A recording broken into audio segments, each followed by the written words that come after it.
Nós vamos falar nessa noite, a parte que me foi concedida para conversar com vocês. Nossa temática é leitura e vida, aprofundando-se na palavra com entendimento. E eu quero usar nessa noite a base para a nossa reflexão. O livro de Neemias, nós vamos para o Antigo Testamento, e nós vamos ler o texto de Neemias, capítulo 8, versículo 1. Hoje eu quero passar longe de textos como Coríntios, essas coisas aí. Nada disso me agrada hoje, tá? Nada disso é bênção na minha vida, nada disso. Se for para usar algum texto de Coríntios, aquele que Paulo joga para Satanás. Aí esse eu quero usar. Se eu for usar alguma coisa, vai ser nesse sentido. Coríntios, ó. Neemias.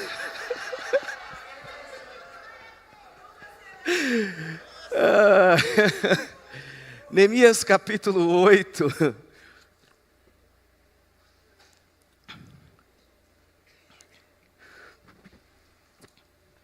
Neemias capítulo 8, um texto que pode nos ajudar muito nessa noite. Eu acredito que ele tem boas lições para as nossas vidas. Verso 1. Quando chegou o 7º mês, os filhos de Israel já estavam morando nas suas cidades, e todo o povo se reuniu, como um só homem, na praça diante do portão das águas. E pediram a Esdras, o escriba, que trouxessem o livro da lei de Moisés, que o Senhor havia ordenado a Israel. Esdras, o sacerdote, trouxe a lei diante da congregação, composta por homens, mulheres, e todos os que eram capazes de entender o que ouviam. Era o primeiro dia da semana, era o primeiro dia do 7º mês. E Esdras leu o livro em voz alta, diante da praça que ficava em frente ao portão das águas, desde o amanhecer até o meio-dia, na presença dos homens e das mulheres, e dos que podiam entender. E todo o povo tinha os ouvidos atentos ao livro da lei. Esdras, o escriba, estava num púlpito de madeira, que fizeram para aquele fim. E estavam em pé ao lado dele, à sua direita, Matitias, Semá, Anaías, Urias, Ilquias, Maceias, e à esquerda estavam Pedaías, Misael, Malquias, Assum, Asbadana, Zacarias e Mesulão. E Esdras abriu o livro à vista de todo o povo, porque encontrava num lugar mais elevado do que todo o povo. E quando abriu o livro, todo o povo se pôs em pé. E Esdras louvou ao Senhor, o grande Deus. E todo o povo levantou as mãos e respondeu: Amém, amém. Inclinaram-se e adoraram ao Senhor, com o rosto em terra. E Jesuá, Bani, Serabias, Jamim, Acude, Sabetai, Odias, Maceias, Quileita, Azarias, Josbandê, Asnã e Pelaías, e os levitas ensinavam a lei ao povo, e o povo permanecia no seu lugar. Eles iam lendo o livro da lei de Deus, claramente dando explicações, de maneira que o povo entendesse o que se lia. Amém. Meus irmãos, nós estamos diante de um dos textos que pode comunicar a nós, nessa noite, uma ideia muito importante para o tema leitura e vida. Um dos maiores paradoxos da igreja é que nós nunca tivemos tanta Bíblia disponível, tantos aplicativos disponíveis, tantos comentários bíblicos, vídeos, cursos, ferramentas, recursos à nossa disposição. E ao mesmo tempo, nunca nós tivemos tantos líderes sobrecarregados, superficiais e espiritualmente cansados diante das Escrituras. Da mesma forma que nós temos de um lado uma porção de ferramentas, de elementos que nos dá condições de ler, de analisar, de pensar, de pesquisar o texto bíblico com tanta profundidade. Hoje você que não fez um curso de grego, você consegue através de um interlinear entender o significado da palavra em grego ou no hebraico com muita facilidade.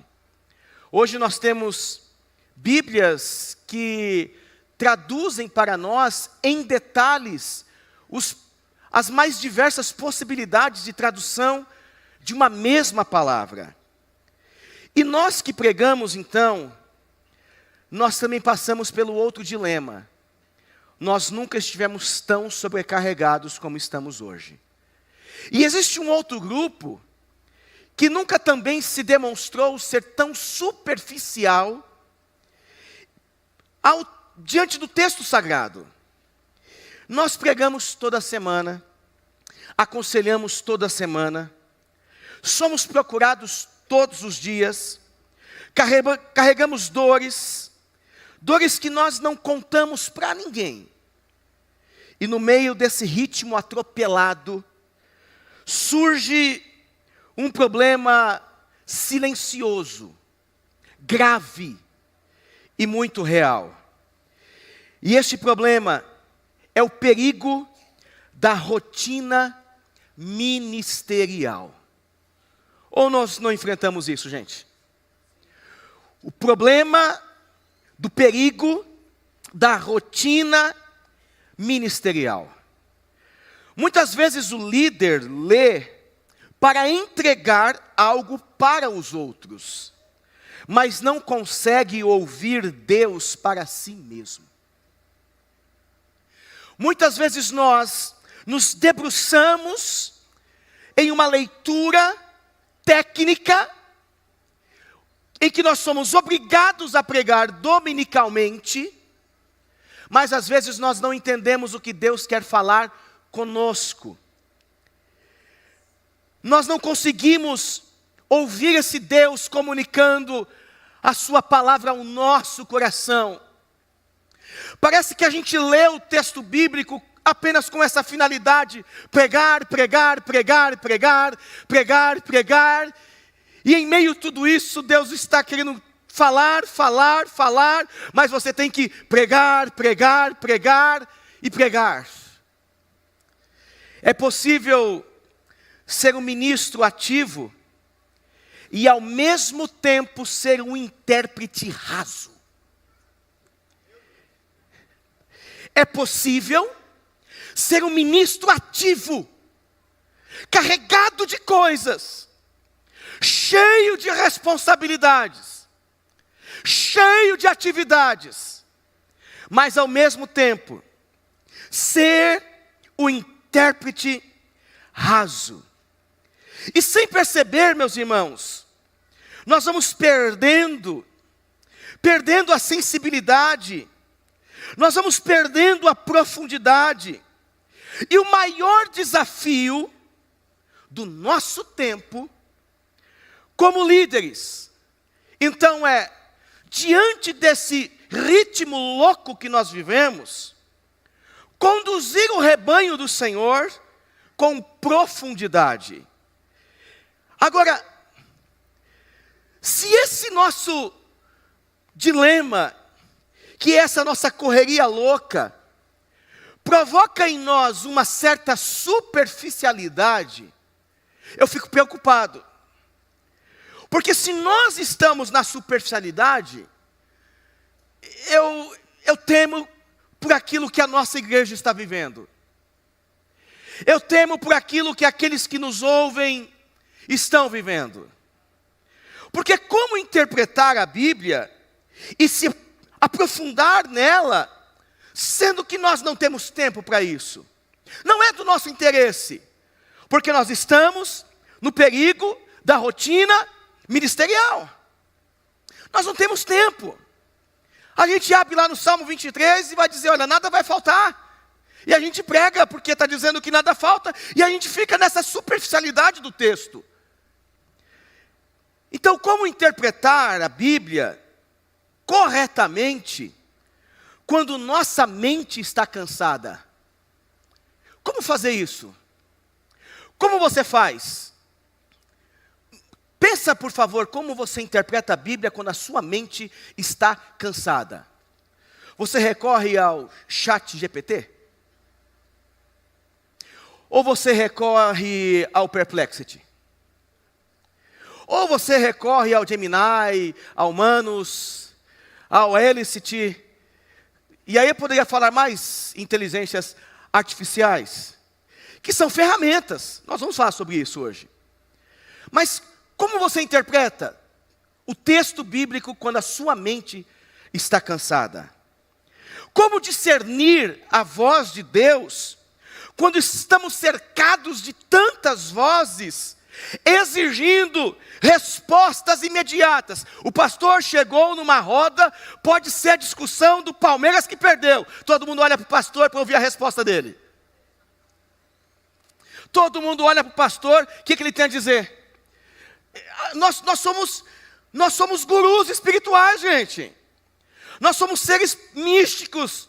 E algumas pessoas nos veem como homens e mulheres dotados de poder. Ou não é assim, gente? Ó, o pastor chegou. Ih, não pode fazer isso, não pode fazer aquilo. Esconde, esconde, esconde, para. Não é assim que a gente vive, nesse dilema? A gente não pode nem participar do pecado dos outros. Não deixam. Não deixam. A gente vive num dilema. Sempre estão esperando de nós uma resposta. E aí são vozes que exigem essa resposta de nós. São vozes que querem ouvir algo de nós. Por isso então que o nosso tema é muito importante, é urgente. Porque a questão, meus irmãos, não é apenas você está lendo a Bíblia, mas sim, a sua leitura está produzindo vida. Porque à medida que você não se aprofunda, à medida que esse texto não gera em você vida, é muito provável que você não está reproduzindo vida no outro. A leitura que não traz vida para você, sinto lhe dizer, quando você estiver no seu púlpito, as pessoas não estarão recebendo vida. Porque nós estamos rasos. Nós estamos rasos. Isso é urgente nós refletirmos aqui nessa noite. E ao lermos Neemias, então, Neemias nos oferece um caminho para um retorno à palavra de Deus, não somente como ferramenta, escute isso, não somente como ferramenta, mas como um encontro. Não somente como obrigação, mas como formação.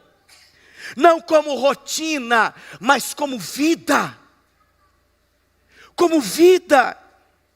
E antes de nós entrarmos aqui em Neemias 8, eu preciso ajustar nossa compreensão, ou tentar de alguma forma, ajustar a nossa compreensão sobre o que significa interpretar a palavra. Porque a maior parte dos líderes já leem, e muitos de vocês aqui têm curso de teologia, mas interpretar às vezes é outra coisa, que está para além dos nossos cursos. Alguém já disse que enxergar a profundidade na palavra é extremamente necessário para os nossos líderes. E eu me recordo de uma palavra de um teólogo chamado José Severino Croato, e eu escrevi aqui que ele disse o seguinte: o importante não é apenas o atrás histórico do texto, mas o seu adiante, aquilo que ele provoca, convoca e sugere ao leitor de hoje. Ou seja, existe um atrás, uma história, existe uma experiência que foi contada e vivida atrás, mas o texto também tem o seu adiante, aquilo que ele provoca, aquilo que ele convoca e aquilo que ele sugere a cada um de nós. Então o que fica evidente para nós, aqui nessa noite, é que a Bíblia, ela não é um registro somente do que Deus falou. Ela é um movimento do que Deus está falando. Ela é um movimento do que Deus está falando. O texto, ele não está apenas preso, quando você lê esse texto, a uma ideia do passado. O texto, a palavra de Deus, ela projeta para o nosso mundo e atravessa o nosso tempo, iluminando quem nós somos. Essa palavra rasga a nossa vida, essa palavra rasga a nossa humanidade, atravessa o nosso ser, de tal forma que esse aprofundamento muda o nosso entendimento, provocando, convocando e sugerindo novos estilos de vida. E essa é a travessia que nós, pastores, às vezes encontramos dificuldade de fazer ou de produzir em nossas igrejas.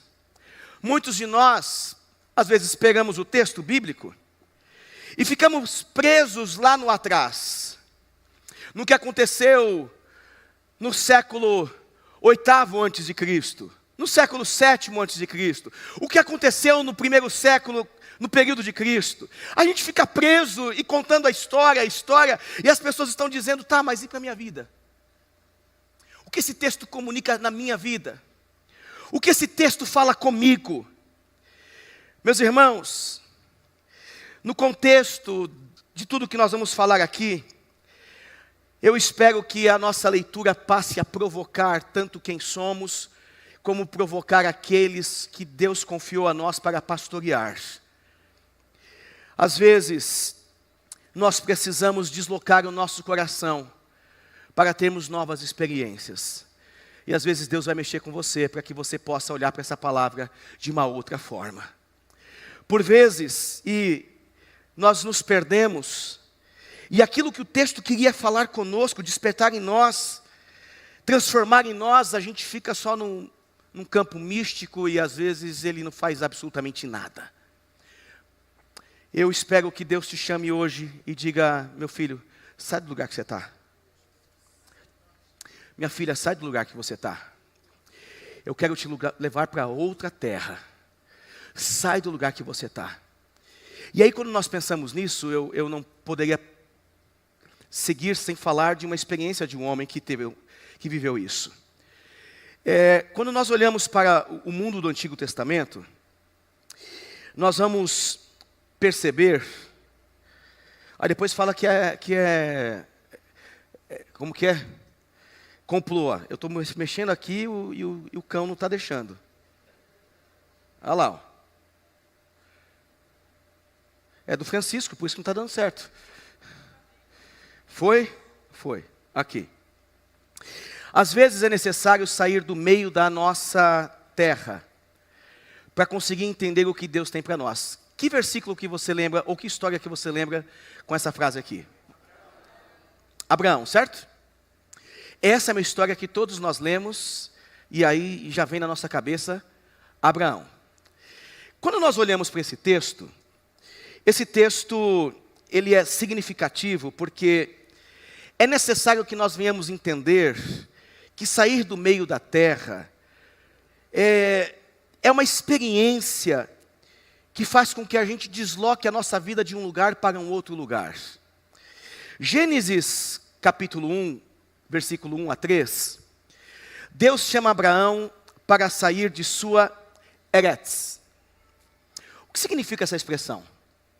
Se você abrir o dicionário bíblico, Eretz quer dizer seu território, sua identidade social e sua cultura. Abraão, Eretz, sai da sua identidade cultural, social, sai da sua cultura, sai do seu mundo.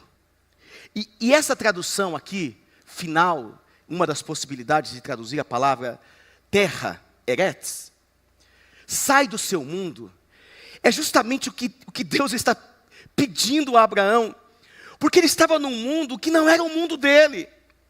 Sai da sua terra, Abraão, sai do seu mundo, e vai para o Eretz, a nova terra, ou seja, o novo mundo que eu vou te mostrar. Não é sair de uma região somente geográfica e ir para uma outra terra, Adã. Terra no hebraico é Adão. Adão quer dizer vermelho, é terra. Não é isso. Sai do seu mundo interior e vai para um outro mundo que eu vou te mostrar. É um outro mundo. É uma outra realidade. É uma outra experiência. É uma outra verdade. Ou seja,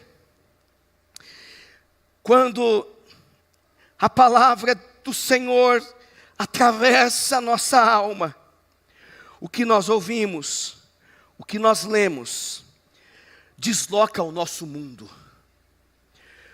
Desloca o nosso mundo. Nos leva para uma outra direção. Desloca o nosso mundo. E eu preciso ajudar você a atravessar do atrás, o que o texto dizia, para o adiante. Essa é a minha missão aqui nessa noite. Ou seja, ajudar você a atravessar do atrás para o adiante, significa compreender do texto, do contexto, para o confronto. Da letra para a, do estudo para a. Gente, a palavra tem que fazer isso em nós. Não é porque você é pastor, já fez teologia, já leu a Bíblia 10 vezes, se ela não causa isso em você, você acha que ela vai causar o que na sua igreja? Se ela não causa isso em nós, Edinho, vai causar o que na nossa igreja? Se ao lermos esse texto bíblico, ou o texto bíblico, a gente fica indiferente, como que a nossa igreja vai ficar? Como o nosso povo vai ficar? O nosso povo às vezes é reflexo do que nós somos. Se você é indiferente, a sua igreja vai ser indiferente também.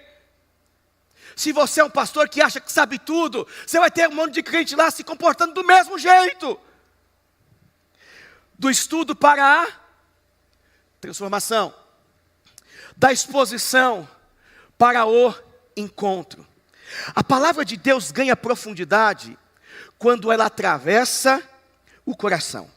Neemias 1:8, ele, ao expor aqui o texto para nós, e depois que a gente entende que existe então um atrás e um adiante, nós chegamos então diante desse texto, e nessa perspectiva de Neemias, um dos retratos mais fortes e mais necessários para nós pastores aqui na Bíblia, é quando nós encontramos urgentemente essa recuperação desse valor de termos a palavra de Deus como centro das nossas reuniões. Igreja sem Bíblia, ela vai fracassar. Evangelho sem Bíblia, cristianismo sem Bíblia, fé sem Bíblia, é um problema. Isso é um problema, minha gente.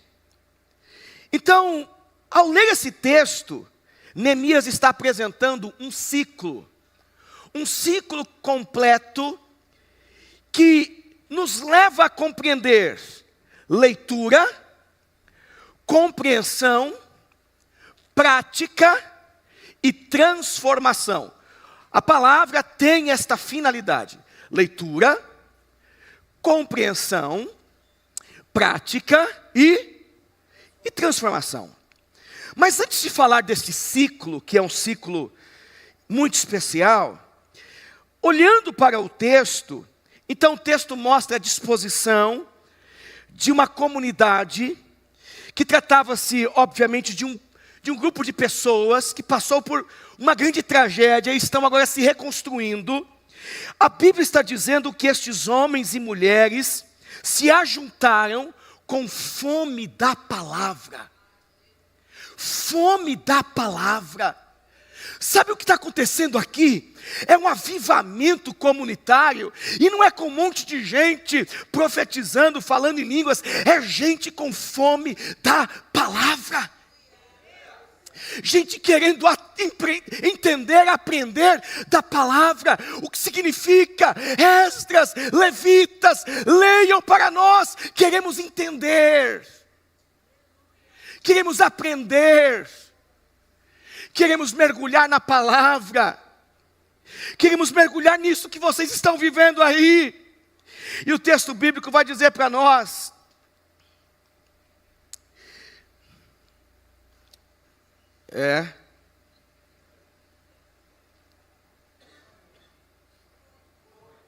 obrigado. O texto bíblico vai dizer para nós que o povo corre até a praça, se reúne espontaneamente e pede a Esdras: traz um cantor novo aqui para nós, Esdras. Ô Esdras, traz o pastor lá que prega muito. Ô Esdras, traz o profeta, porque a gente precisa de uma revelaçãozinha aqui hoje, pastor. Pastor Esdras, que é o pastor do ensino aqui, nós precisamos muito de um pastor mais avivado, porque esses pastores aqui da Pentecostal da Bíblia não estão com nada não. Tirando aqui um ou outro, mas o da noite aqui, depois da tristeza que ele está vivendo, o povo diz assim: traz o livro. Traz o livro. Traz o livro. Não foi uma convocação pastoral, meus irmãos. Não foi estratégia de crescimento. Não foi evento anunciado. Foi fome. Fome da palavra. Fome de ouvir Deus. Fome por sentido. Fome por direção. Fome por restauração.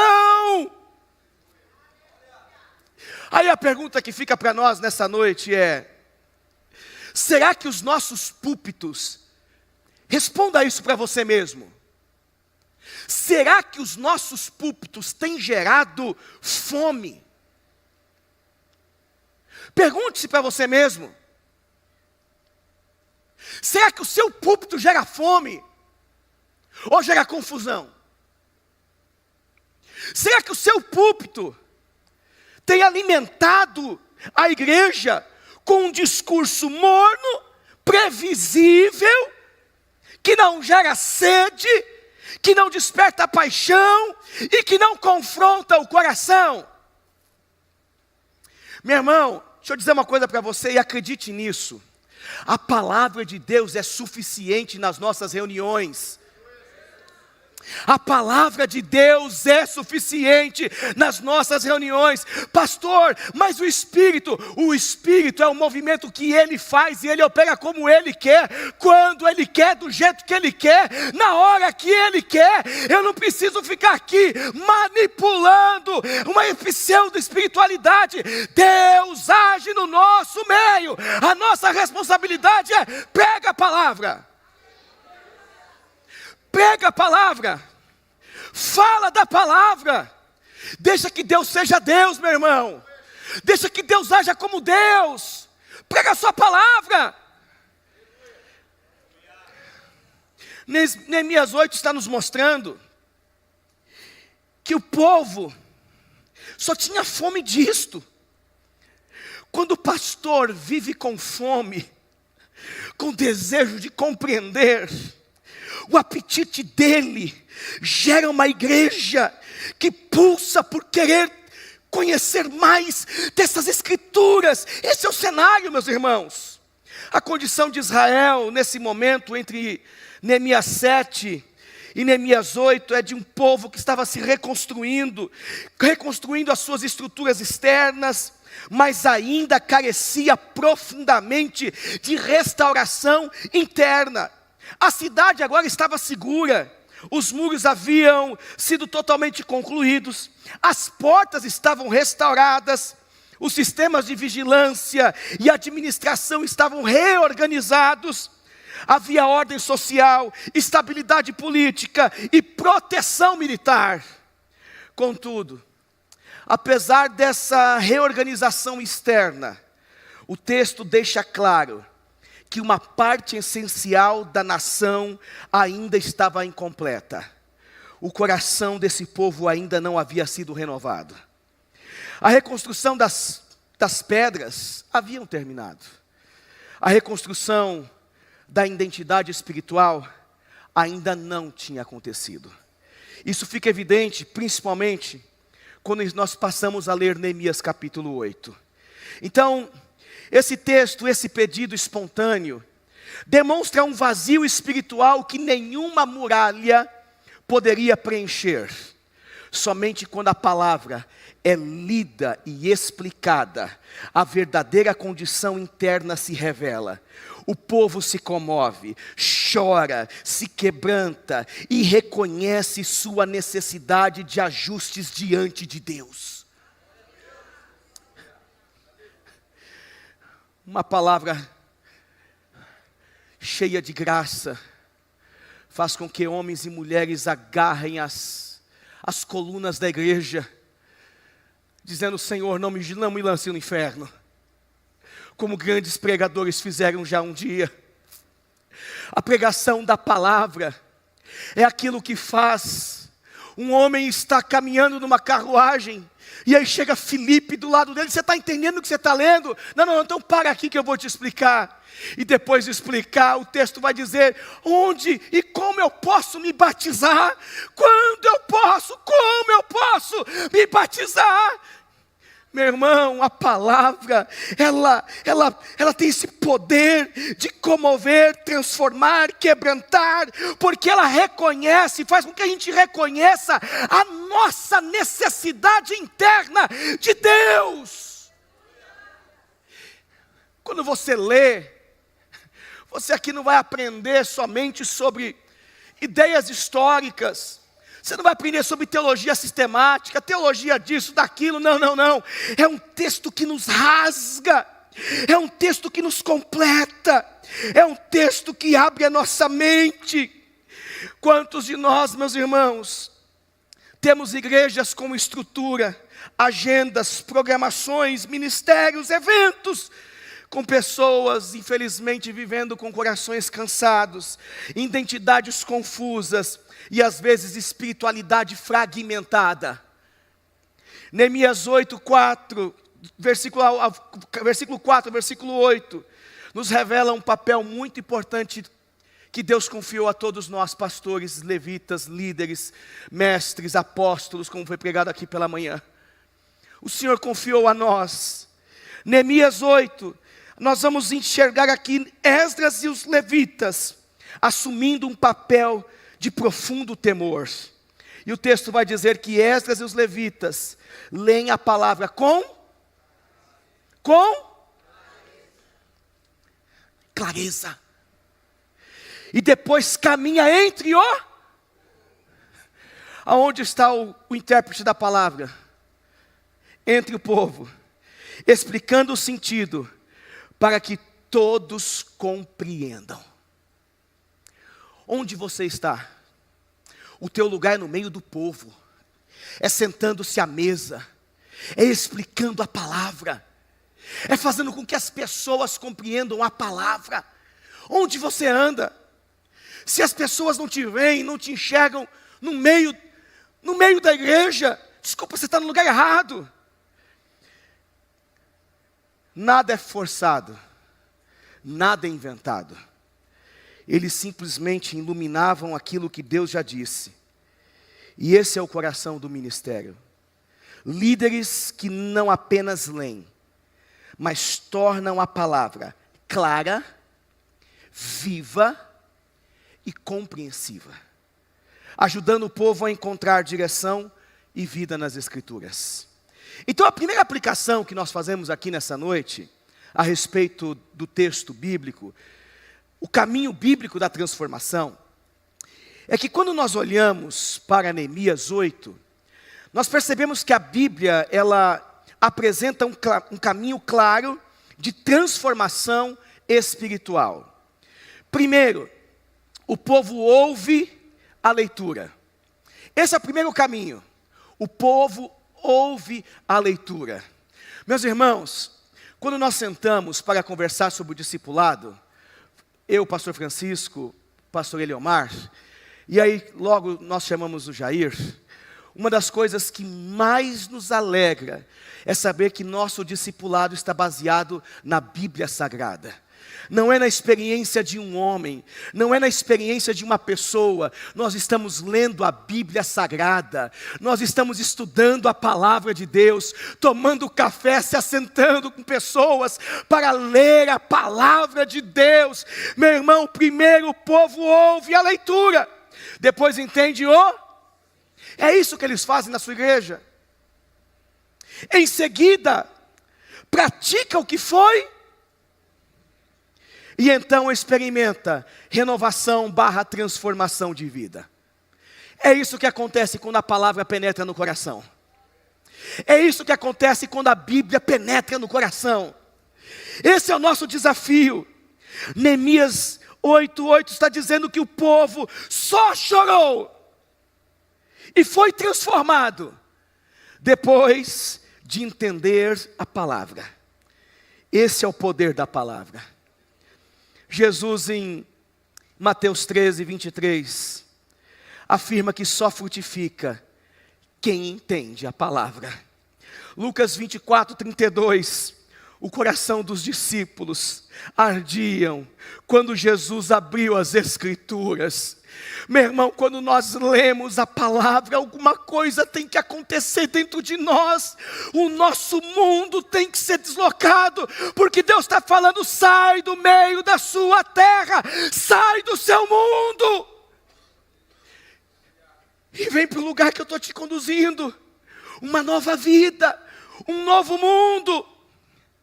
Pois bem, quando a palavra desce para o coração e passa pelo entendimento, sem compreensão, não há prática. E sem prática, não há transformação. Depois de nós enxergarmos então, em Neemias 8, esse caminho de leitura, compreensão e transformação, nós precisamos responder uma pergunta muito essencial para nós, líderes e pastores. Como formar pessoas e como nós mesmos podemos entender a palavra. Como desenvolver uma leitura bíblica que seja profunda, fiel, responsável e espiritualmente viva. A verdadeira...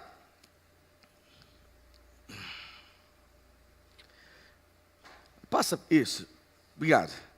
A verdadeira forma bíblica exige 2 pilares que nunca podem ser separados. Primeiro pilar, autoridade da palavra. E o segundo pilar é... Eu estou acho que não está isso. Você mudou? Aqui. A palavra só desce para o coração quando passa pelo entendimento e tal. Aqui. A verdadeira forma bíblica exige 2 pilares que nunca podem ser separados. Autoridade da palavra e interpretação correta da palavra. Autoridade da palavra. Nós precisamos entender e aceitar que tudo começa na Bíblia e tudo converge para a Bíblia. Igreja fala de Bíblia. Igreja ensina a Bíblia. Ela é fundamento da fé. A norma suprema da missão. Ela é a norma suprema da vida e a voz final sobre doutrina, ética, adoração e missão. Qualquer leitura bíblica séria precisa nascer dessa convicção. Quando a Bíblia deixa de ser autoridade, a interpretação se torna opinião. Púlpito não é lugar de opinião. Você pode gostar de certas coisas. Se é opinião, guarde para você. Se é opinião, guarde para você. Púlpito é lugar de falar de Bíblia, não de opinião. Não é gosto, não é do seu jeito, não é da sua forma, não é do jeito que você pensa, não é do jeito que você quer. E aí nós passamos a descobrir o sentido disso. E descobrir o sentido é entender que, olha, a Bíblia ela não foi escrita em português. A gente sempre falava muito isso nos cursos de teologia. A Bíblia não foi escrita em português no século 21. A Bíblia não foi escrita com capítulos, versículos, pontos e tudo que nós temos aqui à nossa disposição. Ela não foi escrita no contexto latino-americano. Ela foi escrita num outro mundo. Num mundo que nós não entendemos o ritmo das coisas. Então, a primeira coisa que você tem que entender, ao ler esse texto bíblico, vá para o mundo da Bíblia. Tente compreender o que o texto está dizendo onde? Lá. Depois que você entender o que o texto está dizendo lá, traga para onde? Para cá. É assim que acontece na sua pregação? É dessa forma que acontece na sua pregação? Ou você só fica aqui, ó? Eu só falo do lá. Mas quando chega aqui, se aplica o quê? Não sobra nada. Não acontece nada. Então, descobrir o sentido é descobrir o lá. O lá do texto. É entender o seu contexto, a sua língua, a sua cultura. Os métodos são importantes demais, meus irmãos, para tudo isso. Nos levam então a essa interpretação correta. Essa interpretação adequada. E entenda, por favor, é necessário depois de tudo isso, aplicar o texto. Por isso que a leitura bíblica, ela é uma produção inesgotável de sentido. Não porque o leitor inventa o sentido, mas porque o texto, quando entra na realidade, ele se revela em novas profundidades. Ei, escute. Não queira trazer uma revelação nova todos os dias. Às vezes a gente quer pregar no púlpito e lá atrás, quando eu comecei na minha carreira de teologia, eu queria fazer coisas em cima do púlpito que depois eu fazia, eu falava assim, meu Deus do céu, como eu fui besta?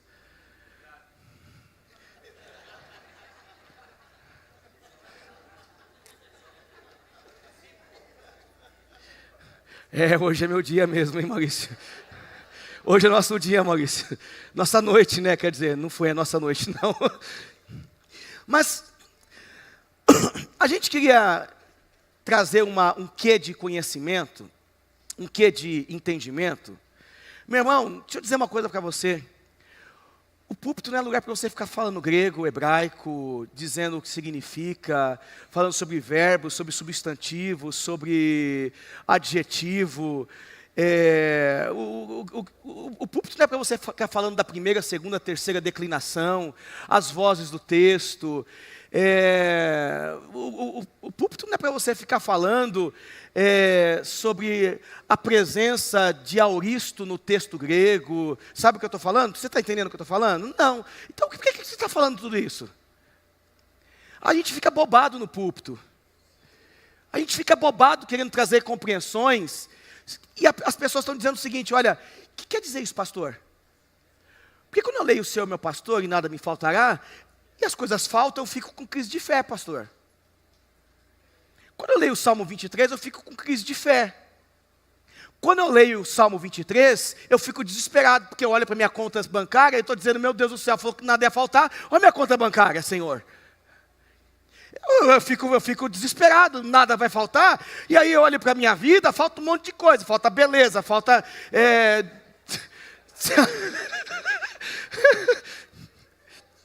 falta um monte de coisa. Hã? O que foi aí?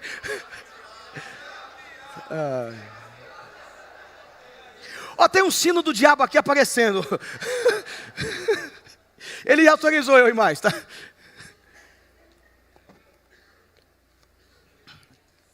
Falta um monte de coisa. Aí você vai ler o texto e você vai perceber que tudo falta no texto. Tudo falta no texto, Tadinho. Mas a única coisa que não falta é o pastor.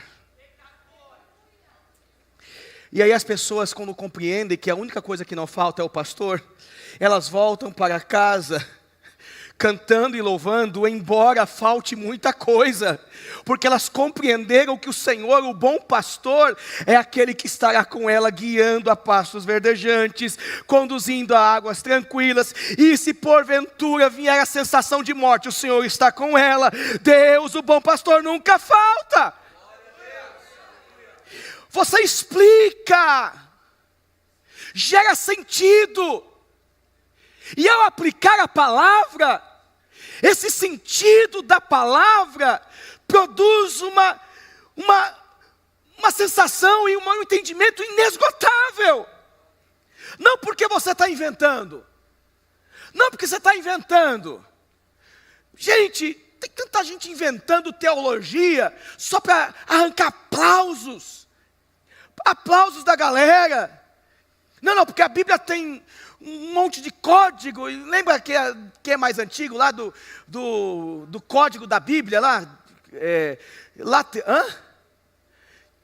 tinha um negócio desse de código da Bíblia, aí tudo era um código.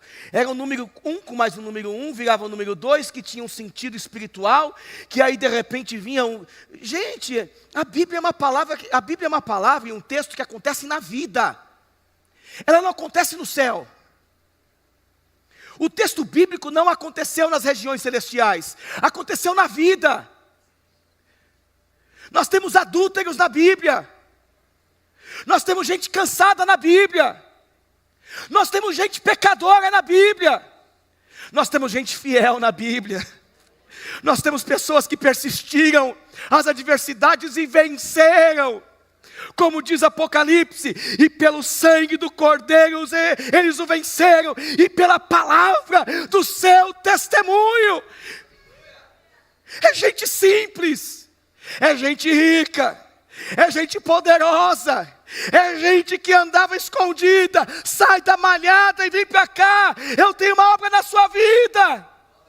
Isso é Bíblia, é um texto que acontece na vida. Por isso que quando você lê a Bíblia, ela tem que ser aplicada à sua vida.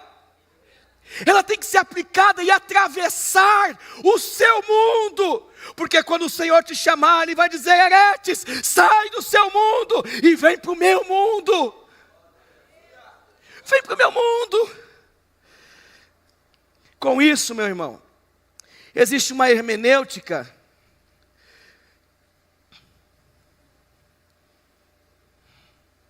sadia. É o demônio mesmo, gente. Olha, foi. É porque é do Francisco, gente. Meu Deus do céu, isso aqui não, só podia ser. Tem Coríntios aqui, gente, por isso está dando interferência. Uma hermenêutica sadia respeita a voz do texto, honra a intenção do autor. Grave isso, leve isso para sua casa.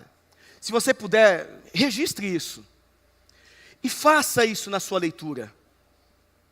Leia o texto bíblico. Pastor, por favor, gostaria muito que você pregasse e fizesse isso na sua pregação.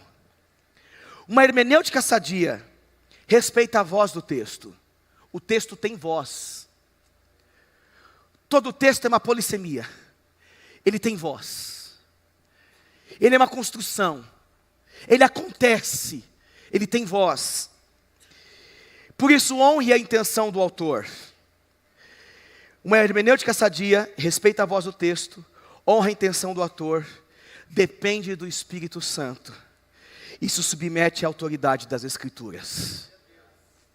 E se submete à autoridade das Escrituras. Sem Ele, o Espírito Santo, lemos, mas não enxergamos. Estudamos, mas não compreendemos. Expomos, mas não somos transformados. Com isso, então, é necessário que algumas coisas aconteçam em nós. Primeiro, iluminação do Espírito. Segundo, estudo e oração. Gente, eu trabalho com teologia. E se eu não orar, essa teologia não vai cortar a minha vida e não vai transformar o meu mundo. Eu preciso ter aquele momento, sabe, Gideane, de você pegar o texto bíblico, você fechar a porta do seu quarto e em secreto orar a Bíblia, falar com Deus sobre a Bíblia. Você já experimentou, Madison, orar a Bíblia? Fechar a porta do seu quarto, Rogério, e orar a Bíblia.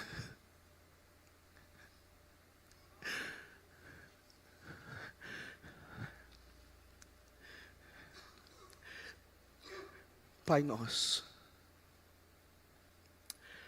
Pai nosso. Pai nosso. Pai nosso. Pai nosso. Deus, mas por quê? Pai nosso, que estais nos céus, santificado seja o teu nome. Venha o teu reino. Seja feita a tua vontade. Eu estou no meu quarto secreto, orando a Bíblia. Orando a Bíblia. Orando a Bíblia.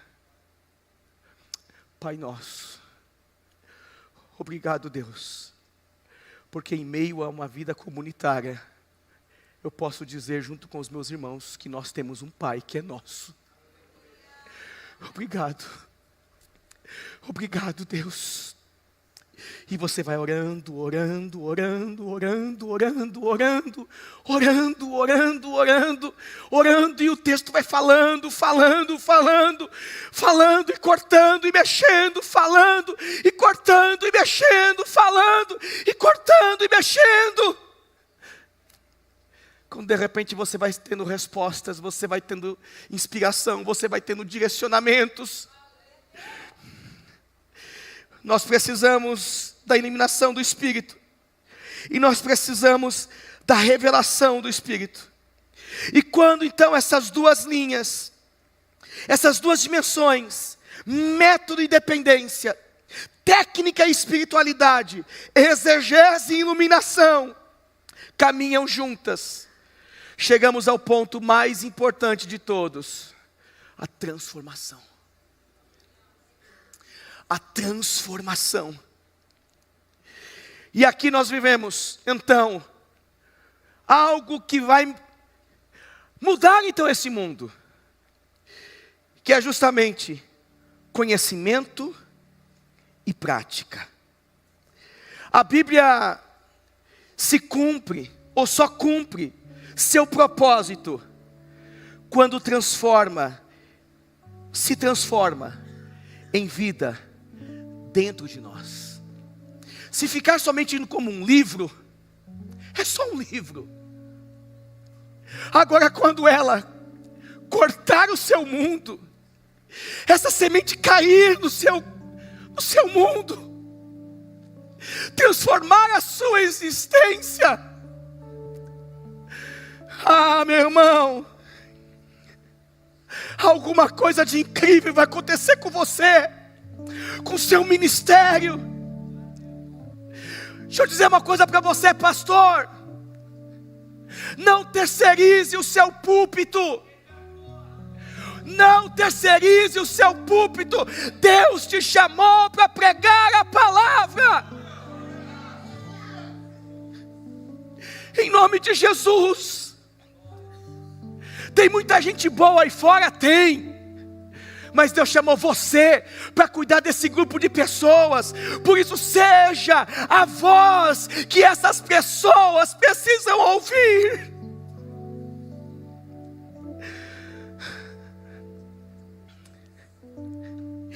A Bíblia vai dizer que tudo isso está acontecendo no capítulo 8 de Neemias. E aí eu preciso recorrer a um outro texto, porque a personagem do texto de Neemias não é exatamente Neemias, e sim Esdras. Nós lemos e a personagem que surgiu lá no texto é Esdras. Mas esse Esdras só está sendo aqui boca de Deus porque ele tem um comportamento muito claro e vive uma realidade espiritual muito clara. Esdras capítulo 7, versículo 10, vai dizer assim, ó: porque Esdras tinha preparado o seu coração para buscar a lei, para buscar e cumprir a lei do Senhor. Olha o coração de Esdras, gente. Olha o coração de Esdras. Para ensinar em Israel os seus estatutos e as suas ordenanças.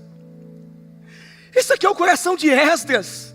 Capítulo 8 de Neemias é o Esdras cumprindo e colocando para fora o que enche a sua alma. Em Neemias nós estamos vendo Esdras vivendo aquilo que ele praticava no secreto, aquilo que ele vivia na vida, aquilo que ele sentia e respirava todos os dias. Esdras tinha preparado o seu coração para buscar e cumprir a lei do Senhor, para ensinar a Israel os seus estatutos e as suas ordenanças. Se você é esse homem e essa mulher que mergulha na palavra, que ama a palavra, quando você estiver diante de gente vazia e seca, você vai ser a boca de Deus para a transformação dessas pessoas, no nome de Jesus.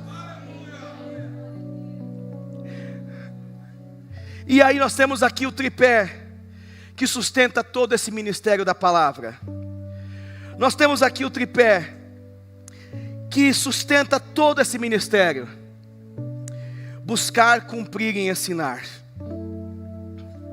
Esdras não improvisava, ele se dedicava, ele se entregava e ele se preparava.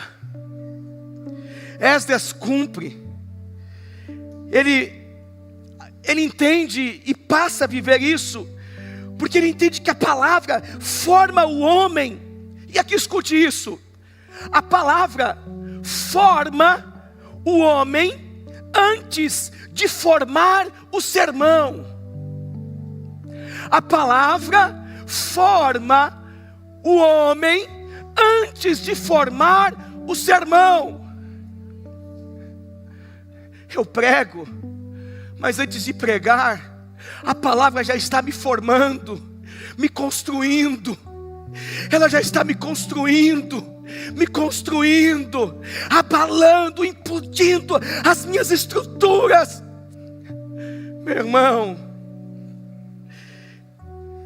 o tripé dessa vida, da vida de Esdras: buscar, cumprir e ensinar.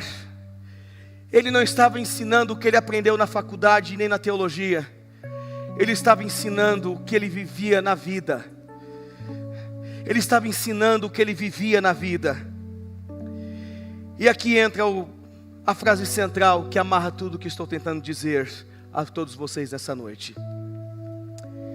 Não se pode ensinar que não se vive, e não se pode viver o que não se compreende. Não pode ensinar o que não se vive, e não pode viver, não se pode viver o que não se compreende. Esse é o chamado de Deus para nós, um ministério que nasce da palavra, um ministério que nasce da palavra, flui pela vida, e só então chega no púlpito. Só então chega no púlpito. E aqui a gente chega então à parte final deste sermão, que aqui eu quero compartilhar com vocês, porque todo esse conhecimento que você adquiriu ao longo da sua vida vai nos mostrar 3 verdades espirituais. Conhecimento sem vida, acredite nisso, gera soberba. Eu tenho uma porção de amigos, professores, doutores, que conhecem a Bíblia como ninguém, falam do texto bíblico como ninguém, mas são soberbos porque não têm a vida da Bíblia. Vida sem conhecimento gera fraqueza.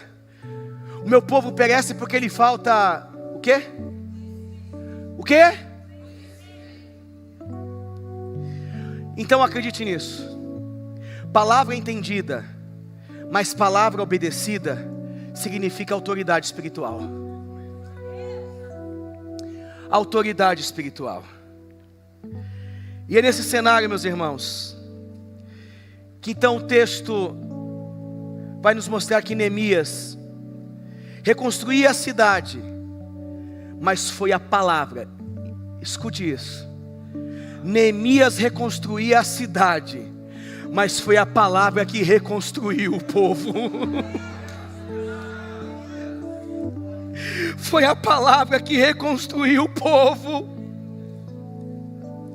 E aqui eu concluo dizendo que o livro de Neemias mostra que os muros foram levantados pelos esforços do povo, mas o coração só foi restaurado quando a palavra foi aberta nas praças, nas ruas e lida por todos. A restauração de Jerusalém começou com uma estratégia, mas só foi completada quando Deus falou. A restauração de Jerusalém começou com uma estratégia. Vou levar carta até o rei. Vamos reconstruir os muros. Vamos levantar a cidade. Ela só foi completada, não foi quando o rei fez alguma coisa, mas quando a palavra foi lida. Isso significa que nada, absolutamente nada substitui o poder da palavra, principalmente quando ela encontra o coração daquele que crê. E aqui eu chamo a sua atenção, pastor, pastora, líder e líderes. Confie na suficiência da palavra. Não confie no método em primeiro lugar. Não confie na estrutura em primeiro lugar. Não confie na sua eloquência ou força em primeiro lugar. Confie na palavra. Confie naquele que fala através dela. Por isso hoje Deus está chamando de volta cada um de vocês à intimidade, de voltar ao altar, de voltar ao lugar secreto, de voltar ao lugar onde a voz de Deus não é apenas estudada, mas é ouvida. A palavra precisa voltar a arder em nós. O nosso coração precisa voltar a estar alinhado. Então, eu te pergunto com amor e com temor: o que Deus pode fazer em você e através de você, se você voltar a confiar completamente na palavra dEle? O que Ele pode reconstruir e reacender e restaurar, se você voltar ao lugar dessa comunhão profunda. Neemias nos ensina que muros se levantam, mas corações só se levantam pelo toque sobrenatural de Deus, através da sua palavra. Que hoje seja um início que esse final de semana seja o início de um grande retorno da Pentecostal da Bíblia. Há uma profundidade que ela viveu já, e nós queremos viver isso. Ao longo da nossa história, nós somos marcados por grandes coisas. Eu me converti num lugar desse. Eu fui para frente aceitar Jesus por causa da palavra. A Bíblia transformou o meu mundo. A Bíblia transformou a minha história. A Bíblia transformou a minha vida. A Bíblia me fez ser quem eu sou hoje. A palavra tem poder. Esse evangelho é boas novas de transformação, meu irmão. E aqui eu encerro convidando você a uma oração. E talvez nessa oração você vai dizer: Senhor,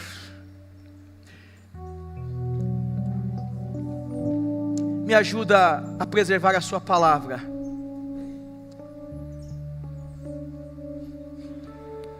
Ajuda-me a colocar a sua palavra bem guardadinha aqui no meu coração, para não pecar contra ti.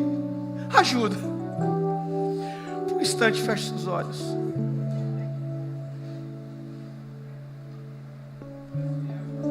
Por um instante, feche seus olhos. Se talvez você abandonou esse texto, hoje é um tempo que o Senhor está te convidando e dizendo: meu filho, volta a dar importância para isso que nunca deveria ter perdido a importância na sua vida.